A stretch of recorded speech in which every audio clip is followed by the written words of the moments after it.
بچه برای مهمونی‌ها کلی هزینه میکاپ میکردم، اما الان یاد گرفتم چجوری میکاپ کنم. بیاین که به شما نشون بدم. برای کسایی که مبتدیان و میخوان سایه بزنن، بهتره از یه چسب استفاده کنن. به این صورت چسب رو میزنی. حالا میریم سراغ سایه.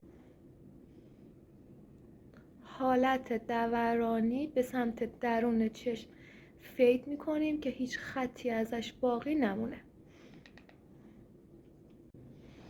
حالا از یه رنگ تیره تر استفاده میکنیم.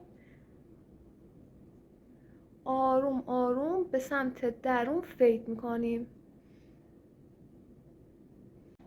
از یه قلم نازکتر استفاده میکنیم تا یه لایه مشکی حالت خط چشم کناره چشممون به این صورت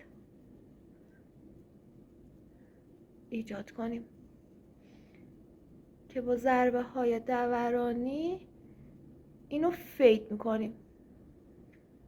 و حالا از یه سایه شاین استفاده میکنید و به درون چشمتون میزنید.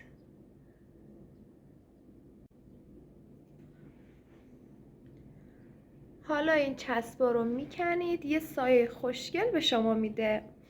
اما از سایه قهوه‌ای برای زیر چشمتون استفاده میکنید. از یه مداد سفید برای درون چشم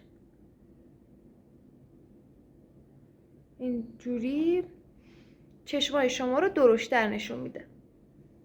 حالا کانسیلر رو برمیداریم، به این حالت میزنیم، فید میکنیم،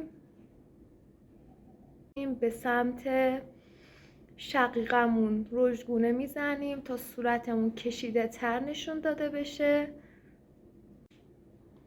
ترکیب رژ من همیشه یه دونه رژ مدادی با تینته.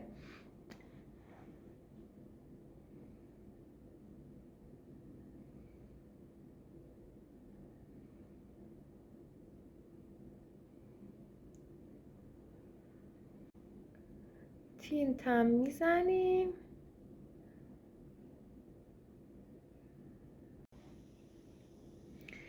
اینم یه میکاپ شیک و مجلسی برای مهمونیاتون. این پست رو سیو کن که حتما به دردت میخوره.